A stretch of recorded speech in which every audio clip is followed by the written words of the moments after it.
Hi, it's Steve. Today we'd like to show you how to change the latch for the dispenser drawer on your washer. It's a really easy repair. Let me show you how we do it. Now to do this repair, we'll need to remove the dispenser drawer from the washer. If the old latch is still in place, you'll need to depress it and then pull the drawer completely out. You'll want to make sure that you empty any liquids that may be in the compartments.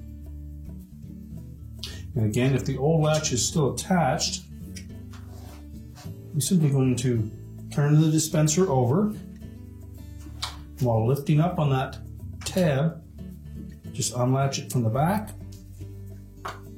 slide the old one off and discard it.